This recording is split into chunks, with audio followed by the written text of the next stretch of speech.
Te agradezco mucho que me hagas esta pregunta. No te lo agradezco nada, vamos, para que queden las cosas claras. Bueno, lo que pasa es que no podemos consumir más, al menos en el norte opulento. No nos queda más remedio, me temo, que apostar por una reducción en nuestros niveles de producción y de consumo, simplemente porque el planeta no da para más. Pero alguien podría pensar que este es un proyecto desconsolador, que nos condena a la ignominia más extrema. Yo creo que no.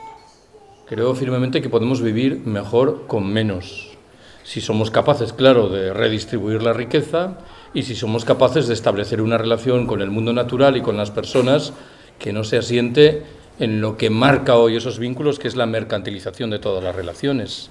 En este sentido, me parece que quienes tendrían que demostrar que es posible que vivamos decentemente con aquellas herramientas que utilizan son las grandes empresas que dirigen un país como el nuestro, ¿no? Bueno.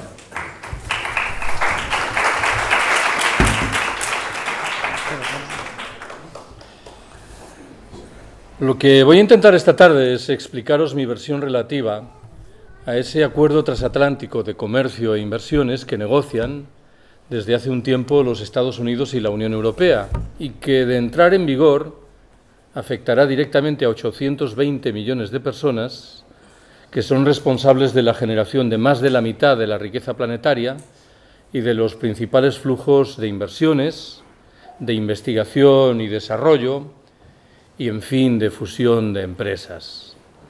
Sabéis que en las últimas semanas se han hecho valer declaraciones de significados portavoces de gobiernos como el alemán o el francés que parecen anunciar que el TTIP ha encallado y que difícilmente va a entrar en vigor. Yo creo que tenemos que mantener una actitud de extrema cautela ante estas cortinas de humo y me parece que lo tenemos que hacer por dos razones diferentes. La primera es que resulta harto difícil imaginar que las grandes empresas transnacionales, que son, al fin y al cabo, las que promueven un acuerdo como este, lo van a tirar rápidamente por la borda. Si esto sucediese, me parece que sería en provecho de retomarlo con moldes aparentemente diferentes. Al respecto, me parece que no está de más que os recuerde lo que sucedió hace 10 años al calor de la mal llamada Constitución Europea. El hecho de que la Constitución naufragase de resultas de referendos como los celebrados en Francia, en Holanda y en Irlanda, no implicó que desapareciese del horizonte. Al final nos la endosaron prácticamente en los mismos términos en la forma de lo que hoy conocemos como el Tratado de Lisboa. No desdeño en modo alguno que pueda ocurrir algo similar con el TTIP. La segunda de las razones subraya algo que a buen seguro sabéis. En Francia y en Alemania hay elecciones importantes el año 2017. Creo que el único triunfo palpable de quienes nos hemos opuesto al TTIP consiste en haber conseguido que este último disfrute de mala prensa. Y esto lo saben los responsables de partidos importantes en esos dos países que acabo de mencionar. Me parece que lo que están intentando hacer es marginar durante unos meses el TTIP para retomarlo una vez que hayan obtenido los resultados electorales que esperan alcanzar. Sabéis, en fin, que pese a lo que ha sugerido John, lo del TTIP es una materia muy árida, como en realidad todo lo que nos llega de la Unión Europea. Creo yo, sin embargo, que es una cuestión que tenemos que abordar. ¿Por qué? Porque si el acuerdo entra en vigor, va a afectar poderosamente a nuestra vida cotidiana y no precisamente para bien. Ya sé que resulta difícil imaginar que el escenario se degrada aún más, pero os sugiero que sopeséis seriamente el horizonte de que ello es posible. Cierro estas observaciones preliminares con el recordatorio de que las negociaciones relativas al TTIP son semiclandestinas. Nunca sé por qué coloco por delante lo del semi, son literalmente clandestinas.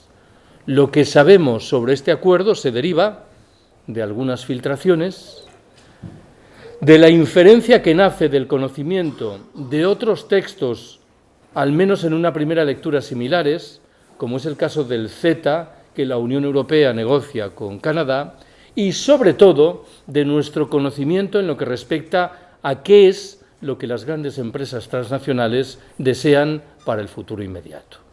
Bueno, primera observación que quiero haceros. ¿Qué es el TTIP? Explicado de manera hiperpedagógica. Creo que una forma de hacerlo consiste en identificar 3 escalones. En primer lugar, el TTIP es ciertamente un acuerdo de libre comercio, que como tal aspiraría a permitir la desaparición de los aranceles que gravan los productos de la Unión Europea cuando penetran en los Estados Unidos y que hacen lo propio con los productos norteamericanos cuando se adentran en la Unión Europea. Creo yo que esta primera dimensión tiene un relieve muy limitado. ¿Por qué? Porque los aranceles hoy existentes son ya muy bajos. Se sitúan, según una estimación, en la horquilla del 2 al 5%, de tal suerte que difícilmente las alaracas que rodean al TTIP se justificarían simplemente por esta primera dimensión. Subamos un segundo escalón. El TTIP es un acuerdo que obedecería al propósito de permitir la desaparición de burocracias y duplicaciones. Bien lo sabéis, es muy común en el planeta que un bien sea concebido en un país, diseñado en un segundo, comercializado en un tercero, vendido en un cuarto, producido en un quinto, y que en todo este proceso resulta común que se hagan valer burocracias y duplicaciones. Me veo, sin embargo, en la obligación de repetir algo que acabo de señalar en relación con los aranceles. Esas burocracias, esas duplicaciones han ido menguando sensiblemente con el paso de los años, al calor del despliegue material del proyecto neoliberal, de tal forma que hoy tienen un relieve muy limitado que, de nuevo, a duras penas justificaría lo que es el TTIP. Me veo entonces en la obligación de dar un tercer y último paso, para llamar la atención sobre lo que a mi entender es lo principal. El TTIP es un acuerdo que obedece al objetivo de permitir que aquella legislación, la norteamericana o la de la Unión Europea, que sea más ventajosa para los intereses de las grandes empresas transnacionales, sea la que se imponga.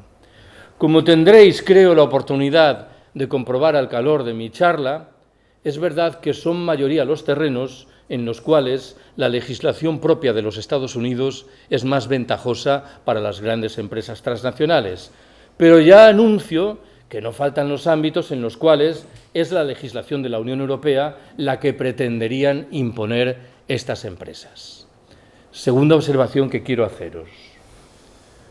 Cuando se promueve un texto como el TTIP, es inevitable que su promoción se vea acompañada del preceptivo ejercicio de propaganda. ¿Qué es lo que reza ese ejercicio en el caso del acuerdo que ahora nos atrae?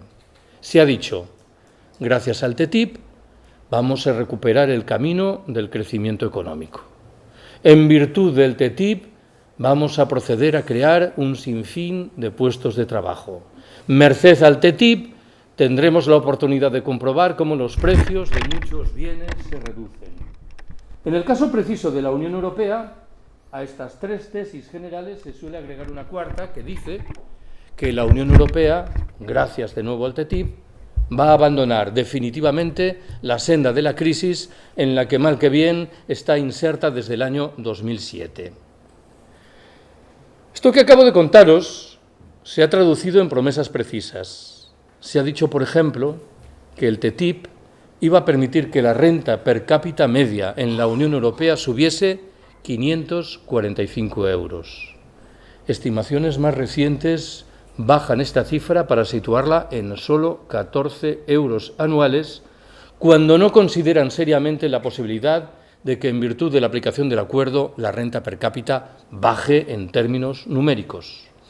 Se señaló en su momento, en segundo lugar, que el acuerdo iba a permitir la creación de nada menos que 2 millones de puestos de trabajo.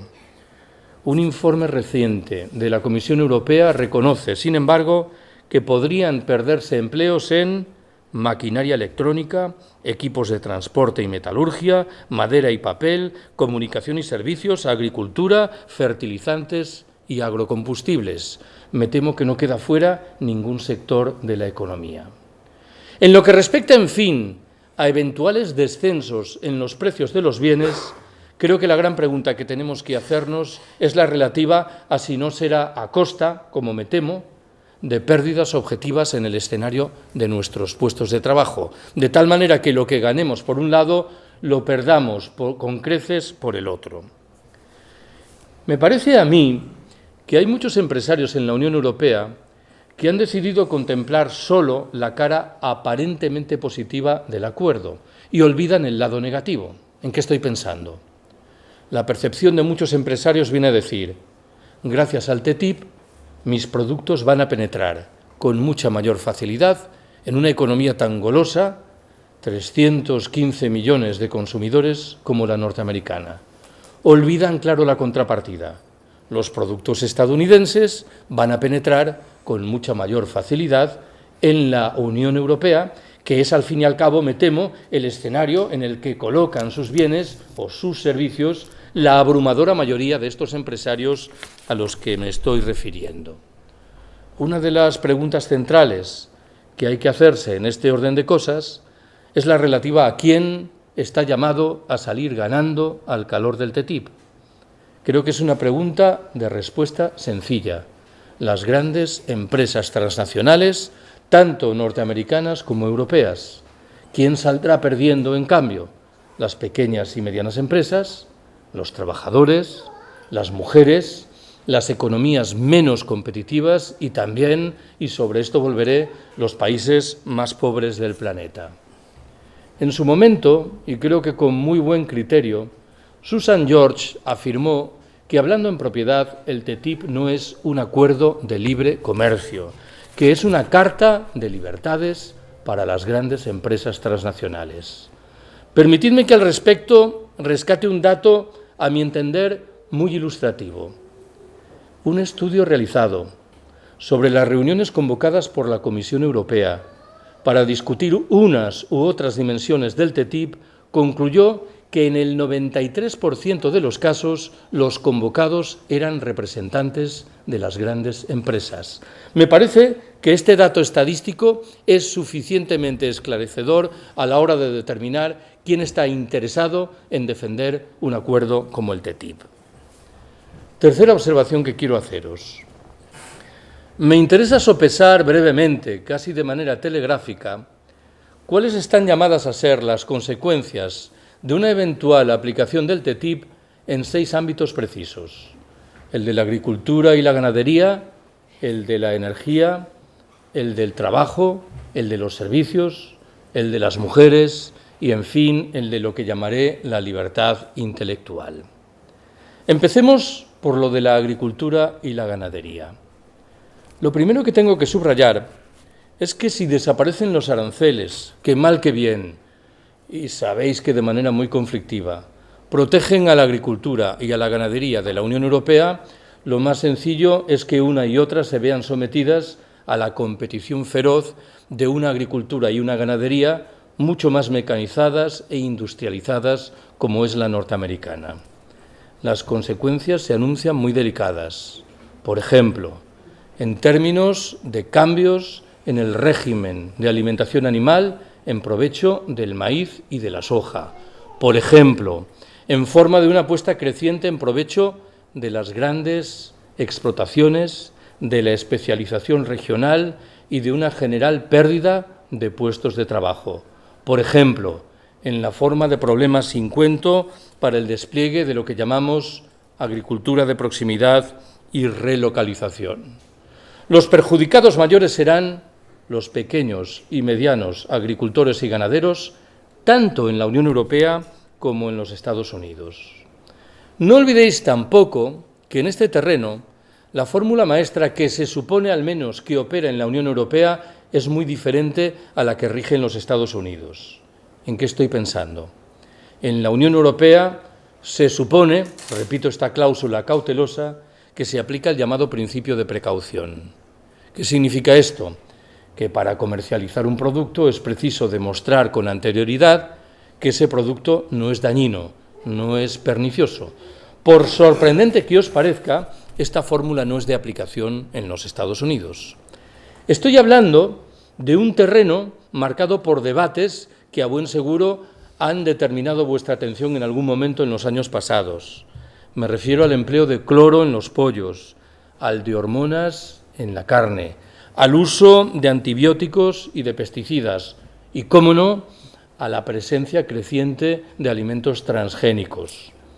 El 70% de los productos comercializados en los supermercados norteamericanos son transgénicos. El porcentaje es sensiblemente más bajo en la Unión Europea. No tan bajo, ciertamente, como nos dicen, pero en cualquier caso, uno de los riesgos mayores es una irrupción fulgurante de los transgénicos. Para poner el acento de nuevo en el hecho de que no es oro todo lo que reluce en la Unión Europea, creo que no está de más que os recuerde el debate años atrás de las vacas locas, que nos sitúa también ante problemas graves entre nosotros. En el terreno de la energía, el espejo en el que tenemos que mirarnos lo ofrece lo ocurrido en el Reino Unido años atrás al amparo de la liberalización del sector eléctrico, traducida en privilegios cada vez mayores para los oligopolios y en subidas generales de la oferta practicada. Pero en este caso preciso, lo que se anuncia en el corto plazo es un incremento sustancial de las exportaciones de materias primas energéticas norteamericanas camino de la Unión Europea, de nuevo con consecuencias muy delicadas. Por ejemplo, un incremento de la dependencia de la Unión con respecto a los combustibles fósiles. Por ejemplo, un estímulo decisivo para el asentamiento de prácticas de fracking en la economía norteamericana. Y, por ejemplo, y por cerrarlo ahí, problemas crecientes en materia de lucha contra el cambio climático y de transición energética. Quienes anuncian que el TTIP se va a traducir en un notable crecimiento económico, olvidan subrayar que una de las estimaciones realizadas al efecto concluye que de resultas de ese crecimiento se producirá la emisión de 11 millones de toneladas adicionales de CO2 a la atmósfera. Debo subrayar, en fin, que aquí el mensaje parece claro. Si usted desea aprobar nuevas leyes que modifiquen el régimen de privilegios tradicional de las grandes empresas, deberá prestarse a pagar sumas ingentes en concepto de indemnización. Esto es lo que han demostrado casos como el de una empresa estadounidense llamada Lone Pine Resources, que solicitó una importante indemnización de las autoridades de Quebec en Canadá, al conocer que estas últimas se disponían a aplicar una moratoria sobre el fracking. Es lo que ha sucedido también, por rescatar otro ejemplo, con una empresa norteamericana llamada TecMed, que contestó la decisión de una colectividad local mexicana en el sentido de rechazar la instalación de una planta de tratamiento de residuos. México hubo de pagar nada menos que 5 millones de dólares en concepto de indemnización. ¿Qué ocurre con los servicios? Lo primero que debo subrayar, de nuevo, es que, en buena ley, la desaparición de los aranceles se traducirá en una recaudación menor del lado de las administraciones públicas, que anuncia nuevos recortes en sanidad y en educación. Las cosas como fueren, el TTIP apuesta descaradamente por la privatización de todos los servicios. No solo eso, establece mecanismos que impiden el despliegue de eventuales fórmulas de renacionalización de esos servicios.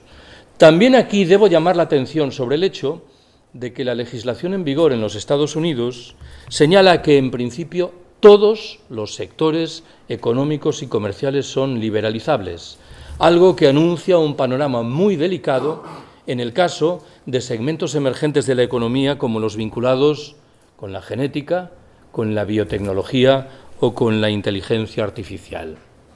Una atención especial conviene prestar a los servicios financieros. En este caso, con toda evidencia, la prioridad del TTIP no es defender a los ciudadanos, sino acrecentar los beneficios de las empresas correspondientes. Este es un ámbito, recordaréis que anuncié esta tesis al principio, en el cual la legislación norteamericana es más severa que la propia de la Unión Europea, o al menos lo es desde que en el año 2007 estalló el escándalo Lehman Brothers. De entrar en vigor el TTIP, se anuncian situaciones delicadas. Por ejemplo, en la eventualidad de una quiebra de la zona del euro, podríamos asistir a una activa dolarización de esa zona.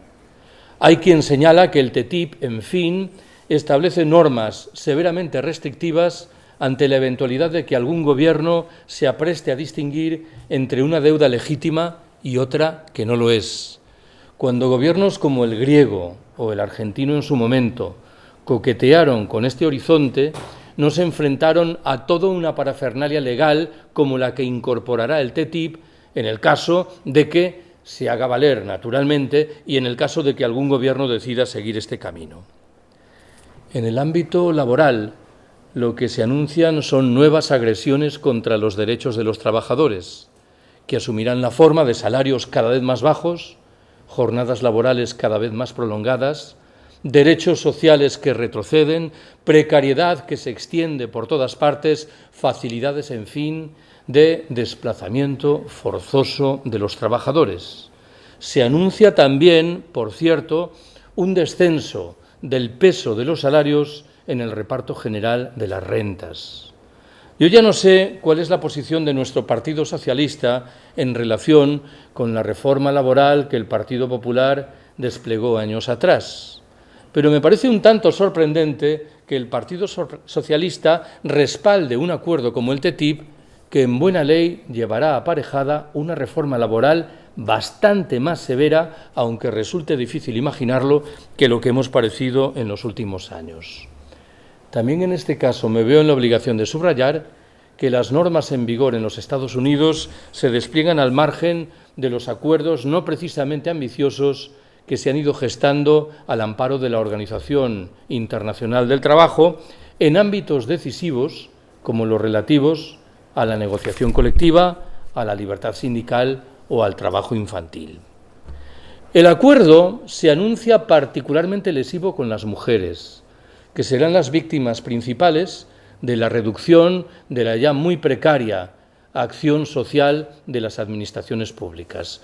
También en este caso me veo en la obligación de subrayar que los Estados Unidos no se ha adherido a la Convención sobre Eliminación de las Formas de Discriminación de las Mujeres, ni a acuerdos como los que afectan a los trabajadores con responsabilidades familiares, a los trabajadores domésticos o a la protección de la maternidad. Hay quien ha subrayado, me parece a mí que con muy buen e irónico criterio, que hay que prestar atención al sesgo aberrantemente androcéntrico de los negociadores del TTIP, y al respecto ha señalado que para describir su condición nos vienen como anillo al dedo las siglas de un bien conocido banco español a las que habría que agregar una H, BBVAH, blancos, burgueses, varones, adultos y heterosexuales. Permitidme que agregue una última observación sobre las normas de propiedad intelectual. En realidad son dos observaciones diferentes. La primera llama la atención sobre algo, a mi entender, muy interesante. El TTIP es un acuerdo que en todos los ámbitos defiende el libre mercado, menos en uno, el relativo a las patentes farmacéuticos. En este caso, llamativamente, su apuesta lo es por perennizar esas patentes con la vista puesta, claro, en evitar que países pobres del sur fabriquen a precios razonables determinados fármacos de primera necesidad. En el terreno estricto de las normas de propiedad intelectual, lo que se anuncia al amparo del TTIP son controles más severos en materia de copyright, dificultades crecientes para las descargas gratuitas de música y de otros productos culturales. En los Estados Unidos, las empresas pueden hacer un uso prácticamente ilimitado de la información privada de sus clientes. El escenario planetario, en fin, y creo que no descubro nada, nos habla de cómo Internet lleva camino de convertirse en un eficientísimo procedimiento de control de todo lo que hacemos. Cuarta observación que quiero haceros. He procurado desgajar del listado anterior de problemas la mención de una discusión que parece central en las eventuales disonancias que hay entre los Estados Unidos y la Unión Europea en relación con el TTIP. Me refiero a la creación de tribunales de arbitraje privado que deben examinar eventuales denuncias que las empresas planteen delante de los Estados. Estos tribunales no son nuevos, han sido incorporados ya a muchos de los acuerdos de libre comercio que Estados Unidos ha firmado con países americanos. Su filosofía de fondo bebe de la idea de que los sistemas legales de esos países no son fiables, de tal manera que hay que ofrecer garantías a las grandes empresas transnacionales. El proyecto inicial que parece haberse manejado en relación con el TTIP sugiere que en esos tribunales deberá hacerse sentir la presencia de 3 personas, una designada por la empresa litigante, una segunda por el Estado objeto del litigio y una tercera de común acuerdo por ambas partes. Las deliberaciones habrán de serlo a puerta cerrada, sin posibilidad de recurso, sin obligación de rendir cuentas a nadie y bajo la esperable presión de las grandes empresas. Me parece que en este terreno estoy obligado a formular una pregunta central. Si nuestros gobernantes, a uno y otro lado del Atlántico, presumen de que los suyos son estados de derecho, ¿a qué viene crear tribunales de arbitraje privado? Al parecer, en su interpretación y frente a todas las evidencias, los tribunales ordinarios no son suficiente garantía de la rapiña a la que se entregan. En cualquier caso, parece evidente que la seguridad de las inversiones privadas está por encima de cualquier otro valor. De nuevo, tengo la obligación de subrayar que ya disponemos de ejemplos de lo que supone esto. En Canadá, las campañas antitabaco del gobierno tuvieron que ser frenadas ante la amenaza de las grandes empresas estadounidenses del sector de recurrir ante lo que entendían que era una expropiación de sus ingresos futuros. Una firma sueca llamada Vattenfall se ha enfrentado a la decisión del gobierno alemán en el sentido de clausurar el programa nuclear del país. Ecuador, en fin, por recurrir a un tercer ejemplo, ha tenido que pagar una suma muy importante de resultas de la expropiación de una empresa estadounidense llamada Occidental Petroleum. En este caso, me parece que es muy sencillo identificar una franca connivencia de las instituciones públicas con los intereses de las empresas privadas. Tened bien presente que solo las empresas pueden plantear demandas de los Estados y no al revés, y que las demandas, por añadidura, deben circunscribirse al terreno comercial, de tal suerte que no pueden alcanzar, por ejemplo, los de los derechos humanos y el medio ambiente. Hay quien ha anunciado en este terreno, vía indemnizaciones, una masiva transferencia de recursos públicos en provecho de empresas privadas que, por cierto, en virtud de los costos gigantescos de este tipo de demandas, serán las únicas que estarán en condiciones de asumirlos. Quinta observación que quiero haceros. Me vais a permitir que preste alguna atención a 3 materias conflictivas que rodean la trama general del TTIP. Me refiero, por un lado, a la opacidad, a la falta de transparencia en las negociaciones. En segundo término, al previsible procedimiento de ratificación y, en tercer y último lugar, a la condición de acuerdo vivo que marca el derrotero del TTIP. Empecemos por lo de la opacidad. Hace no mucho, un portavoz de la Comisión Europea señaló que las negociaciones relativas al TTIP iban a ser las más transparentes nunca conocidas en el caso de un acuerdo comercial. No hay ningún dato que permita apuntalar esta tesis. Probablemente sabéis que son muy pocas las personas que han tenido acceso a los documentos, sin posibilidad de copiarlos ni de difundirlos. Han recibido siempre una información fragmentaria. Corre el rumor, no confirmado, de que en Estados Unidos los documentos relativos a la negociación con la Unión Europea serán secretos hasta 5 años después de la entrada en vigor del TTIP. Como quiera que este escenario era inevitable que suscitase quejas, la Comisión Europea respondió anunciando que hilvanaría medidas que permitiesen acrecentar la transparencia. no hay ninguna noticia de nuevo que dé cuenta de estas medidas, que se han traducido en declaraciones de carácter muy general, en aseveraciones no comprobables y en el designio de evitar que los ciudadanos conozcan qué es lo que se está negociando. También aquí me veo en la obligación de formular una pregunta central. Si el TTIP es ese dechado de perfecciones que anuncia la propaganda oficial, ¿a qué viene mantener una negociación clandestina en lo que respecta a su contenido? El efecto principal de lo que os cuento ahora es un dramático desconocimiento popular en lo que se refiere a lo que reza el TTIP. Hace unas semanas cayó en mis manos un estudio que concluía que solo el 30% de los ciudadanos españoles tiene algún conocimiento relativo al acuerdo. Me quedé fascinado con el porcentaje. No sé de dónde había salido. Un 30%. Si alguien me pide que arriesgue una cifra, hablaré de un 3%, aunque es verdad que eso de tener algún conocimiento deja abiertas muchas expectativas para la manipulación. ¿Cuál es, en segundo lugar, el procedimiento previsto para la ratificación? Lo que me interesa subrayar es que el protagonismo principal debe recaer en una instancia llamada Consejo Europeo. De tal manera que si en su seno se hace valer una mayoría de un 55% de los Estados y de un 65% de la población representada, el acuerdo saldrá adelante y podrá quedar en manos del Parlamento de la Unión, en el buen entendido de que, según rumores, si el Parlamento decidiese rechazarlo, el Consejo se reservaría una especie de derecho de veto sobre ese rechazo. Lo digo de otra manera.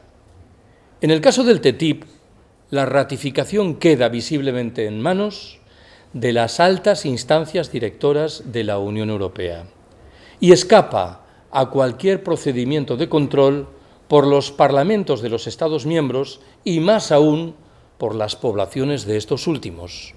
En inicio, y si las cosas les salen bien, en este caso no habrá referendos populares que acarreen al menos algún principio de discusión pública de lo que el acuerdo significa. Importa que agregue un dato más. En el caso del TTIP no se aplicará el principio de unanimidad que rigió, probablemente lo recordaréis, las discusiones sobre la mal llamada Constitución Europea en 2005-2006. Entonces, para que la Constitución entrase en vigor, era preciso que todos y cada uno de los Estados miembros la ratificasen. Ya he señalado antes que en este caso se harán valer mayorías de un 55, de un 65%. He señalado, en fin, que el TTIP es un acuerdo vivo. ¿Qué significa esto? Significa que si entra en vigor, en adelante, cualquier ley aprobada por cualquier cuerpo legislativo de cualquier Estado miembro de la Unión Europea tendrá que pasar por un examen encaminado a determinar si contradice algunos de los elementos estipulados al calor del TTIP, que se convertirá en una espada de Damocles dramáticamente reductora de cualquier principio de soberanía. Por lo que parece, en este mismo orden de cosas se contempla la creación de lo que se llama un Consejo de Cooperación Regulatoria, uno de cuyos cometidos sería hacer frente a eventuales problemas en el proceso de ratificación. ¿De qué manera? Por ejemplo, retirando del acuerdo elementos eventualmente conflictivos como los relativos al fracking o a los transgénicos para recuperarlos después en forma de leyes ad hoc que no tengan que pasar por el mismo cauce que tiene que atravesar el TTIP. Sexta observación que quiero haceros. Creo que tengo la obligación de prestar alguna atención a lo que voy a llamar la trama geopolítica que rodea al TTIP. Lo digo de otra manera. Creo que muchas veces ponemos una atención excesiva en la denuncia de muchos de los elementos que he manejado hasta ahora y olvidamos que hay una trama planetaria que obedece a un propósito fundamental y que explica un sentido de fondo principal del Acuerdo Transatlántico de Comercio e Inversiones: recuperar para las potencias occidentales un protagonismo en las relaciones comerciales planetarias que visiblemente han ido perdiendo, fundamentalmente de resultas de la irrupción de las llamadas economías emergentes. Los Estados Unidos no solo están negociando el TTIP, negocian también lo que se llama el Tratado o el Acuerdo Transpacífico, en siglas el TPP, con un puñado de países de la cuenca del Pacífico, americanos o asiáticos. Lo digo de otra manera, pareciera como si los Estados Unidos estuviesen en el centro del mundo y negociasen hacia Occidente el TTIP con la Unión Europea, al tiempo que negociasen hacia Oriente el TPP con esos países que acabo de citar. Entre esos países, llamativamente no está China, pese a que China es, bien lo sabéis, la principal potencia comercial en la cuenca del Pacífico. Hay quien ha señalado con buen criterio que el TPP es un acuerdo singularmente desequilibrado. ¿En qué sentido? El TTIP, al fin y al cabo, lo negocian dos partes, los Estados Unidos y la Unión Europea, que tienen capacidades más o menos similares. En cambio, es alarmante la disparidad de capacidades que separa a los Estados Unidos y a esos otros 11 estados que negocian el TPP. Nadie puede poner en duda, sin embargo, que la cuenca del Pacífico es vital para la economía norteamericana. Tened bien presente que el 60% de las exportaciones generadas por esa economía se encamina hacia la cuenca del Pacífico. He mencionado hace un momento el nombre de un país cuya condición es clave para explicar muchas de las tramas subterráneas del TTIP, China.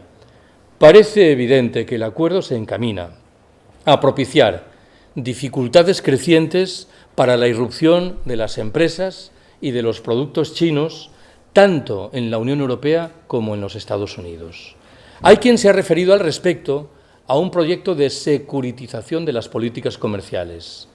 Se trataría de trasladar al terreno comercial una operación de cerco sobre China que los Estados Unidos llevan desplegando paulatinamente desde hace al menos 20 años y que tuvo tal vez sus primeros hitos en las intervenciones militares estadounidenses en Afganistán primero y en Irak después. Tampoco Rusia parece que vaya a salir bien parada. De nuevo, sus productos se toparán con problemas crecientes para hacerse valer en las economías de la Unión Europea y de los Estados Unidos, con el agravante de que en este caso me veo en la obligación de rescatar algo que mencioné al principio. Si se verifica, como se prevé, un incremento sustancial de las exportaciones de materias primas energéticas norteamericanas camino de la Unión Europea, el principal perjudicado va a ser Rusia, que bien sabéis que es el principal suministrador de gas natural para la propia Unión.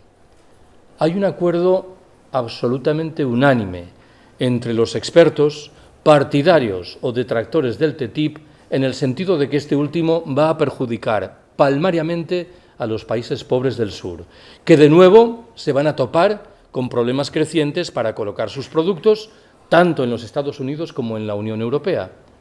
Pareciera como si esos países debieran prepararse para quedar encajonados entre las potencias coloniales tradicionales occidentales y lo que hoy llamamos las economías emergentes. Intento resumir lo que acabo de contaros de la mano de un dato fundamental. Hay quien ha dicho, y yo coincido con el argumento, que el TTIP es una especie de OTAN económica. No es un acuerdo neutro que obedecería al muy respetable propósito de permitir un incremento de las transacciones comerciales. Atiende antes bien, como ya lo sugerí, a un proyecto claramente encaminado a desarrollar una genuina guerra comercial que aspira a procurar para las potencias occidentales una posición mejor que la que mantienen hoy. Y ojo, cuando hay una guerra comercial cabe esperar que la parte agredida responda con horizontes que en el momento presente, me temo, no estamos en condiciones de valorar. Séptima y penúltima observación que quiero haceros. Quiero llamaros la atención sobre 4 o 5 debates que rodean al TTIP y que desde mi punto de vista reflejan quiebras en la visión de la izquierda que vive en las instituciones en relación con una materia como esta. ¿Cuál es la primera de esas quiebras? La que asume la forma de una eventual idealización de la Unión Europea que nace de algo que es fácil de entender. Si es verdad, y es verdad, que son mayoría los ámbitos en los cuales la legislación de la Unión Europea es menos concesiva con las empresas transnacionales, nada más sencillo que deducir que la Unión Europea es una especie de paraíso, de un espejo en el que tenemos que mirarnos. Creo que en varias oportunidades ya he tenido la oportunidad de llamar la oportunidad, valga por tercera vez, sobre la conveniencia de recordar que la Unión Europea no es ese paraíso que nos retratan. Hay una vieja distinción que sugiere que hay que prestar atención a dos grandes modelos de capitalismo. Estaría, por un lado, el modelo de capitalismo europeo, caracterizado por su vocación social y vinculado con los llamados estados del bienestar, enfrentado al modelo de capitalismo norteamericano, mucho más marcado por la lógica de la competición más feroz. Si aceptamos esta distinción, estaremos en cualquier caso en la obligación de preguntarnos ¿qué ha quedado de ese presunto modelo europeo de cohesión social luego de 3 décadas de políticas neoliberales abrazadas por todos y cada uno de nuestros gobiernos? Me temo que nada más sencillo que responder a esta pregunta. Hemos asistido a un progresivo acercamiento entre esos dos modelos en franco provecho claro del norteamericano. Si hoy entre nosotros, en la Unión Europea, quedan elementos característicos de un capitalismo de vocación social, entiendo yo que es antes por efecto de una inercia que viene del pasado y nunca de resultas de un proyecto consciente, pletórico y contemporáneo. En el mismo orden de cosas, creo que debo subrayar que no me parecen atinadas las interpretaciones que sugieren que detrás del TTIP habría algún tipo de confrontación entre la Unión Europea y los Estados Unidos. Detrás del TTIP hay una franca comunidad de intereses entre las grandes empresas transnacionales norteamericanas y europeas, lo cual es un poco diferente. Otro debate interesante se refiere al papel que conviene asignar a las instituciones de la Unión Europea. Yo voy a partir de la presunción, de la certeza, por mejor decirlo, de que esas instituciones no son en modo alguno neutras. Han sido creadas para defender profesional y eficientemente un texto como el del TTIP. Recordaréis que al principio cité a mi admirada Susan George. Hace no mucho, Susan George afirmó que es ingenua la pretensión de convencer a las empresas transnacionales de la conveniencia de modificar su conducta. Estoy de acuerdo, pero me siento en la obligación de agregar algo importante, tan ingenuo como pretender que nuestros gobiernos están llamados a defender algo distinto de lo que están defendiendo. Cuando se aceptan las reglas del juego maestras de la Unión Europea, me parece que el margen de maniobra se reduce de manera sensible. No tengo en este caso que ir muy lejos en busca de un ejemplo, el que aporta Syriza en el gobierno griego desde hace un par de años. Cuando Syriza decidió aceptar las reglas del juego de la Unión Europea, se hizo acreedora de un nuevo plan de rescate tan draconiano como los anteriores, se hizo acreedora de dramáticas políticas aplicadas sobre los refugiados que llegan a su territorio y ha convertido el país en un orgulloso colaborador de las políticas del Estado de Israel a través de una relación cordialísima entre el señor Tsipras y el señor Netanyahu. Me parece que es llamativo que hace poco más de un año Tsipras, Grecia, estuviese en todos los debates y que haya desaparecido como por ensalmo. Otro debate importante es el vinculado con lo que voy a llamar agravios a terceros. Me explico así. Imaginemos que la propaganda que acompaña al TTIP es cierta y que este último se va a traducir, en efecto, en crecimiento económico, puestos de trabajo, abaratamiento del precio de muchos bienes. Aún en el caso de que fuese así, creo que estaríamos en la obligación de preguntarnos ¿a costa de quién? Porque me temo que este es un juego de suma cero. Ya he planteado antes una discusión, a mi entender, crucial en relación con el acuerdo. No vaya a ser, intuyo que en modo alguno va a ser así, que nos beneficiemos del TTIP a costa de provocar un empeoramiento aún mayor de la situación de los países más pobres del planeta.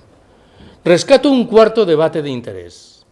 Recordaréis que en un momento determinado eché mano de una estimación que describí como muy iluminadora que decía: un estudio realizado sobre las reuniones convocadas por la Comisión Europea para discutir unas y otras dimensiones del TTIP, concluyó que en el 93% de los casos los convocados eran representantes de las grandes empresas. Creo que tengo derecho a formular una pregunta capciosa en lo que se refiere al 7% restante. ¿Quiénes eran? Me temo que en la abrumadora mayoría de los casos eran sindicatos, movimientos sociales y ONGs que infelizmente aceptan la trama de fondo, aceptan la trama en la que se dan cita los mitos del crecimiento, del desarrollo, de la productividad, de la competitividad, de las tecnologías liberadoras o de la industrialización. Lo digo de otra manera. Las fuerzas políticas emergentes y no tan emergentes entre nosotros plantean a menudo discusiones interesantes en lo que respecta a la condición del régimen que padecemos, pero infelizmente poco o nada nos dicen sobre la condición del sistema que está por detrás de ese régimen. Me explico. ¿A qué remite el concepto de régimen? Remite a la discusión relativa al bipartidismo, a la corrupción. Si así lo queréis, el propio debate que se interesa por la monarquía y la república. ¿A qué remite, en cambio, el debate relativo al sistema, aquello de lo que no hablan los tertulianos de la televisión? Al capitalismo, al trabajo asalariado, a la mercancía, a la alienación, a la sociedad patriarcal, a las guerras imperiales, a la crisis ecológica, al colapso. Acaba de cruzarse en mi camino una palabra clave, a mi entender, para plantear el futuro no lejano, sino inmediato, la palabra colapso. Tenéis en la entrada un par de libros que se interesan sobre esto. Uno es mío, acaba de aparecer, y otro es un texto muy curioso de un periodista inglés llamado Michael Joker. El título, inmediatamente os percataréis, es provocador. Historia de España, 2014-2033, crónica de un colapso. Es un manual de historia convencional, con mapas, fotografías, cuadros estadísticos, que retrata a mitad de camino entre un humor socarrón y un argumento serio, un colapso, el español, que en la percepción de Joker será el producto de 4 factores importantes. El cambio climático, que empieza a pegar ya de manera grave, ante todo en la mitad meridional de la península ibérica. El encarecimiento inevitable de los precios de todas las materias primas energéticas que empleamos. Una crisis social cuyos efectos son evidentes por todas partes. Y, en fin, el despliegue de políticas autoritarias cada vez más inquietantes. Me parece a mí que este es un debate decisivo para perfilar nuestro futuro. Y agrego que un acuerdo como el TTIP parece situarse más bien en la mecánica de una huida hacia adelante que va a tener el efecto dramático, si entra en vigor, de acelerar el momento de llegada del colapso. Aclaro qué significa esto. A mi entender, el colapso no es para dentro de 100 o 150 años, es para dentro de 20 o 30 años. Y algunos de mis colegas dicen que soy extremadamente optimista. Octava y última observación, muy breve, a manera de conclusión. Creo yo que bajo la cobertura retórica de un acuerdo que atendería al legítimo proyecto de acabar con aranceles, con burocracias y con duplicaciones, el TTIP es una jugada maestra al servicio de los intereses de las grandes empresas transnacionales, en abierta desatención de lo que en buena ley deben defender las comunidades humanas, los trabajadores y el medio natural. Como tal, anuncia un deterioro visible en terrenos como el social, el laboral y el medioambiental. No sé si decir que a estas alturas es sorprendente que la gran familia socialista y socialdemócrata en la Unión Europea respalde un acuerdo tan macabro como este. Es una mera ironía. En cualquier caso, lo que sabemos hasta el momento presente es que intentan sacarlo adelante sin ningún tipo de debate público. Y sabemos también que el currículo de los estamentos de la Unión Europea, en lo que respecta a trampas legales, a distracciones, a presiones y a chantajes, es muy brillante, como tuvimos la oportunidad de comprobarlo hace 10 años al calor de la Constitución Europea. En estas condiciones me parece que nuestras tareas son fáciles de enunciar. Crear en todas partes plataformas anti-TTIP, hacer lo imposible para explicar qué está llamado a significar un acuerdo como este y prepararnos para desplegar, si entra en vigor, lo que los libertarios llamamos acción directa. Si vale el término desobediencia civil, que valga también. Muchas gracias por haberme escuchado.